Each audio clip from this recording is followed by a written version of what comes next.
All right, this is going to be a problematic start. The current is pushing everyone over, the line's a bit short, and it's boat favored. So we've got all these boats coming in late barging. What's going to happen when they get here?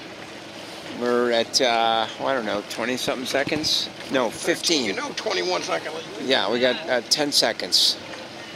Actually, these guys are just late, that's all. I don't think anyone's over. 26, Andrew Baker taking the start again. It's right on. The Capo's doing okay here. Is that a race class boat? Yes, it is. And not a good day for Jonathan Austin. He had to do a bailout on the lift to avoid fouling 22 because there's no way he was going to squeeze in there with the current.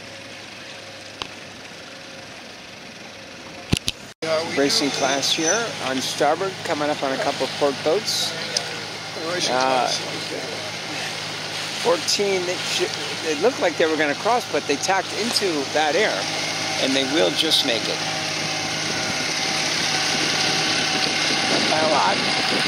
They make it. Oh, this boat's not going to make it. What's he going to do here? It's going to go behind him, I think.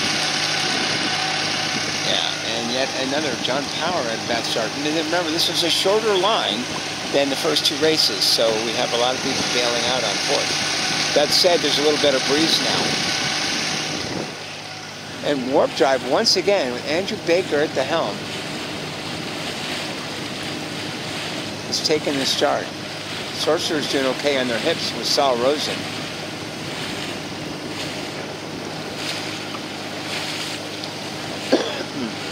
Frank's start wasn't great, but not as bad as race 2.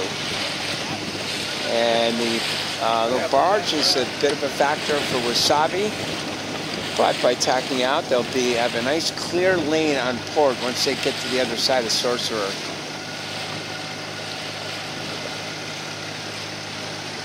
Problem for 18, they got to do a big duck. They are ducking, right? Yeah, they're ducking. They need weight to lure during the duck. That's Charlie Quigley at the helm. Jim trimming jib in really hard all of a sudden. These guys keep going. Now Sorcerer's gone, so that allows warp drive to finally tack. Okay, everyone's on port, and this race should be a little quicker. The breeze is up to about 5.5. Sorcerer's going well here. A little lefty. They're feathering. They can get away with that in flat water. Boom is up pretty far, at least the center line. Oh, they got a GoPro going on the stern. Jib's in nicely. They don't. They can't quite get to warp drive. They took the start, but they are going well here. They also have boats to worry about to lure, such as Quigley down there. Look at Quigley's weight distribution. You get away with that in flat water. You would never do that in chop.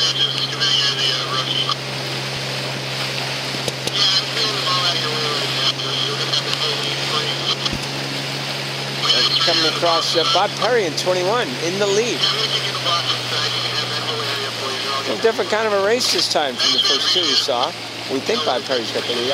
I believe he is going to force port boats either just sail clear stern or maybe bear off a little bit in the case of Andrew Baker.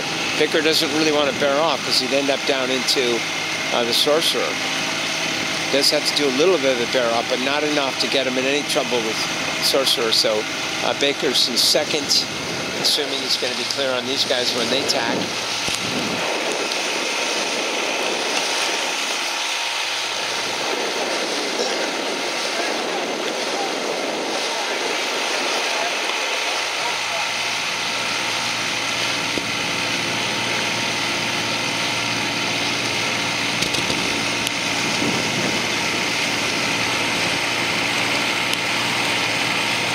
Wow, close race going.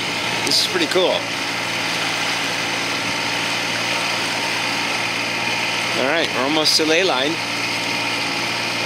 Clearly, the boat closest to us will be pulling the trigger first, and they are indeed tacking. Right into trouble. Tack complete, just barely in time. to avoid fouling these boats, and they are dipping, although I'm feeling that Perry may not be dipping. He's going to make it across, or is he going to tack at the last second? Makes it across. That was close. So now Bob Perry can tack to the mark. However, Quigley's making the mark. So Quigley's going to run first. So there's no way that Bob could have tacked in there without fouling. So by crossing and then tacking and settling for second that way and making it on a close port starboard, that turned out to be a good rounding for Bob Perry in second. He was just barely clear of Santuza in third with the black boats.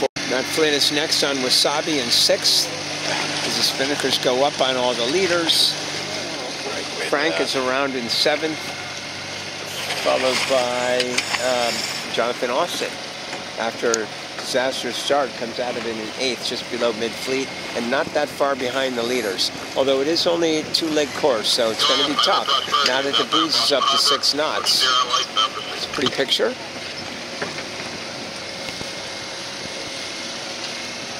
Well, it turns out this should have been a twice-round race because this is really close and very short.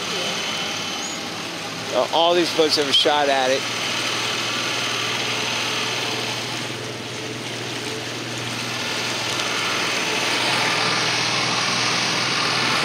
There's a boat all the way down to leeward there is leading. Can't even remember who that is. I think that's Charlie Quigley. Was in first and will go on to win this race, we believe.